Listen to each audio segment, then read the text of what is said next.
السلام علیکم ورحمۃ اللہ وبرکاتہ۔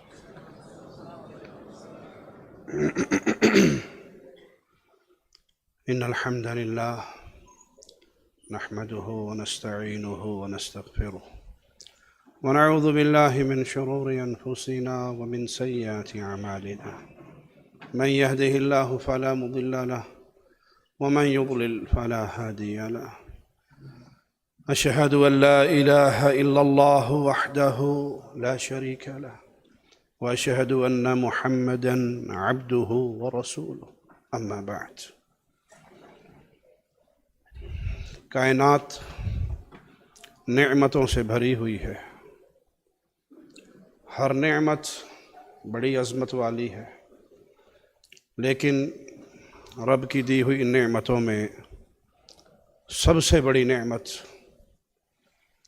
وہ ایک اللہ مالک کا تعارف، ایک رب کی پہچان، عقیدہ توحید کی نعمت ہے کہ جس کو یہ نعمت مل گئی وہ دنیا کا سب سے خوش نصیب انسان ہے، کیونکہ عقیدے کی سلامتی ہو، توحید کا فہم ہو، اللہ کی معرفت ہو، اس کی جنت یقینی ہے۔ وہ ہمیشہ کی جہنم میں کبھی نہیں رہے گا اگر کبھی اپنے گناہوں کی بنا پر جہنم میں جانا بھی پڑا۔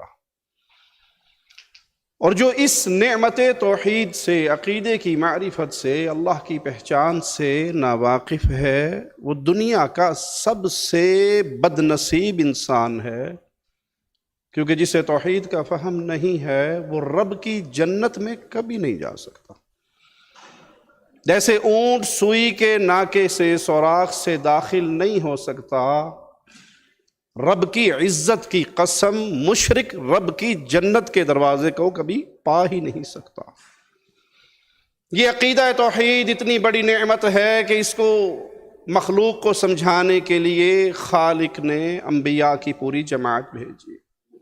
وَلَقَدْ بَعَثْنَا فِي كُلِّ أُمَّةٍ رَسُولًا، ہر امت میں رسول بھیجے، ہر رسول نے ایک بنیادی پہلا پیغام دیا، ان اعبدوا اللہ واجتنبوا الطاغوت، عبادت صرف اللہ کی کرنا، اللہ کے علاوہ پوجے جانے والے طواغیت کا انکار کرنا۔ اس نعمت توحید کو سمجھانے کے لیے آسمان سے کتابیں اور صحیفے نازل ہوئے، اسی توحید کے لیے جنت اور جہنم پیدا کی گئی کہ موحد اللہ کی جنت میں، مشرک اللہ کی جہنم میں۔ اسی عقیدہ توحید کی وجہ سے میزان ترازو رکھا جائے گا، جس کے ترازو میں، جس کے پلڑے میں شرک ہوگا وہ ہمیشہ کی جہنم میں، جس کے پلڑے میں توحید ہوگی وہ ہمیشہ کی جنت میں۔ لیکن افسوس ہے کہ اکثریت مسلمانوں کی اسی عقیدے سے ناواقف ہے۔ آج ہی ایک بھائی کا فون آیا، کوئی مسئلے پوچھ رہا تھا، میں نے کہا بھائی عقیدے کے بارے میں کچھ جانتے ہیں؟ کہنے لگا بس نماز پڑھ لیتے ہیں 5 ٹائم کی۔ شیطان نے یہ بات یاد کروا دی کہ 5 ٹائم کی نماز پڑھ لو، اللہ اللہ خیر صلی اللہ، اور کیا چاہیے؟ پیارے بھائی، ایک بندہ 5 نہیں 7 ٹائم کی نمازیں پڑھے، وہ تہجد بھی پڑھے، وہ اشراق بھی پڑھے، وہ نوافل بھی پڑھے، وہ روزے بھی رکھے، وہ حج بھی کرے، وہ زکوٰۃ بھی دے، وہ جہاد بھی کرے، وہ صدقہ بھی کرے، وہ خیرات بھی کرے، دنیا کی ہر نیکی کا عمل اس کے پلڑے میں ہو، اور وہ لا الہ الا اللہ کی کھری دعوت کو نہ سمجھے، یہ کبھی جنت میں نہیں جائے گا۔ 5 وقت کی نماز کافی نہیں ہے، نماز سے پہلے لا الہ الا اللہ، روزے سے پہلے لا الہ الا اللہ، حج سے پہلے لا الہ الا اللہ، یتیم بیوہ کی مدد سے پہلے لا الہ الا اللہ، کنویں کھدوانے، پانی پلانے، نلکے لگوانے، نہریں جاری کرنے سے پہلے لا الہ الا اللہ۔ یہ توحید ہے، یہ عقیدہ ہے، یہ دعوت ہے، یہ پیغام ہے، جس کو بیان کرنے والے بھی قرب قیامت کم ہوتے جائیں گے، جس کا نام لینے والے بھی کم ہوتے جائیں گے، جس کو شیطان فرقہ واریت کی دعوت بنا کے آپ کے سامنے پیش کرے گا۔ دیکھ لیجئے، دائیں بائیں جھانک لیجئے، دعات کو دیکھ لیجئے، دعوت کے لیے مارے مارے گلی گلی کوچے کوچے پھرنے والوں کو دیکھ لیجئے، فضائل ذکر، فضائل صدقات، فضائل حج، فضائل رمضان، فضائل قرآن، فضائل فضائل فضائل فضائل۔ کوئی توحید ہے کہ جس سے تو امت ٹوٹ جاتی ہے، بکھر جاتی ہے، فرقہ واریت ہوتی ہے، انتشار ہوتا ہے۔ اگر آپ توحید کی دعوت کو انتشار کی دعوت کہتے ہو تو پھر سنو، بات کڑوی ہے لیکن ہضم کرنا۔ شوگر کے مریض کو چینی کھلاؤ گے جلدی مرے گا، کریلے اور نیم کی گولیاں دو گے تو شفا یاب ہونے کی امید لگ جائے گی۔ رسول اللہ صلی اللہ علیہ وسلم کی دعوت سے مکے کی زندگی میں انتشار پیدا ہوا تھا۔ باپ لا الہ الا اللہ کہنے والا تو بیٹا اس کا انکار کرنے والا، بیٹا کہنے والا تو باپ انکار کرنے والا۔ بیٹا آ کر کہہ رہا ہے یا رسول اللہ صلی اللہ علیہ وسلم، اگر فیصلہ فرما چکے ہو میرے باپ کی گردن کاٹنے کا، یہ خدمت میرے ذمہ لگانا۔ بیٹا دیکھتا ہے باپ ہے، بھانجا دیکھتا ہے ماموں ہے، بھائی دیکھتا ہے بھائی ہے، لیکن دونوں کے درمیان انتشار ہے۔ یہ لا الہ الا اللہ کہنے والا، یہ لات و عزا کے سامنے سجدہ ریز ہونے والا تلواریں خونے بہا دیتی ہیں۔ کیوں؟ انتشار ہے مصطفیٰ کی اس دعوت میں، اور اس انتشار کے بعد پھر اتفاق ہے، اور وہ توحید کی بنیاد پہ۔ اگر توحید نہیں تو یہ اتحاد کی دعوتیں، یہ اتحاد کی باتیں، پیارے بھائی، یہ نفاق کی طرف لے جانے والی باتیں ہیں۔ عقیدہ توحید کے اندر ایک بہت اہم باب، اللہ کا تعارف، اللہ کی پہچان۔ اللہ کہاں ہے؟ قل هو اللہ احد اللہ الصمد۔ اللہ احد ہے، صمد ہے، بے نیاز ہے، نہ اس نے کسی کو جنا ہے نہ وہ جنا گیا ہے، یہ اس کا تعارف ہے۔ لیکن اللہ ہے کہاں؟ یہ سوال کر کے دیکھ لیں آپ دائیں بائیں، مختلف جواب ملیں گے۔ کوئی آپ سے کہے گا کہ جی یہ سوال کرنا ہی نہیں چاہیے، اللہ کہاں ہے، پوچھنے کی ضرورت کیا ہے؟ پیارے بھائی، اگر آپ پیارے رسول صلی اللہ علیہ وسلم کی سیرت پہ نظر دوڑائیں، آپ نے لونڈی سے پہلا سوال یہی کیا تھا، این اللہ۔ جو یہ کہتا ہے یہ سوال کی ضرورت کیا ہے، وہ ضرورت ہمیں محمد الرسول اللہ کی حدیث سے ملتی ہے صلی اللہ علیہ وسلم۔ یہ سوال کرنا نہیں چاہیے، کوئی جواب دے گا نہیں۔ اللہ ہر جگہ ہے، ادھر بھی تو، ادھر بھی تو، مسجد میں تو، مندر میں تو، میں خانے میں تو، جدھر دیکھو تو ہی تو۔ اللہ میرے دل میں ہے، میری رگ رگ میں ہے۔ سنی ہوگی آپ نے قوالی، علی دم دم دے اندر، علی دا پہلا نمبر، دما دم مست کلندر۔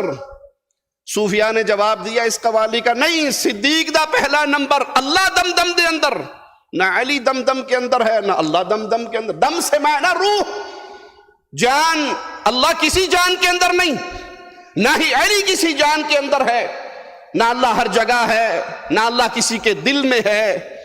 ہاں اللہ کا علم، اللہ کی قدرت، اللہ کا کنٹرول، وہ ہر چیز کو گھیرے ہوئے ہے، لیکن اللہ کہاں ہے؟ کتاب و سنت ہمیں اس کا جواب بڑے محبت اور پیار سے، دلائل سے، بینات سے، نشانیوں سے واضح کرتے ہیں کہ الرحمن علی العرش استوى۔ اہل الحدیث کا، اہل السنہ کا یہ عقیدہ ہے، اللہ اپنے عرش پر ہے، اپنی شان کے مطابق، اپنے مقام و مرتبہ کے مطابق، جیسے اسے لائق ہے۔ لیس کمثلہ شیء، اس کی کوئی مانند نہیں، اس کی کوئی مثال نہیں۔ اس کا علم، اس کی قدرت، اس کا کنٹرول، وہ ہر چیز کو گھیرے ہوئے ہے۔ وہ اپنی مخلوق کے ساتھ علم کے اعتبار سے ہے، ذات کے اعتبار سے نہیں۔ دیکھیے، آپ دعا مانگتے ہیں، دعا میں ہاتھ اٹھاتے ہیں، جب بھی ہاتھ اٹھائیں گے یہ آسمان کی طرف اٹھیں گے۔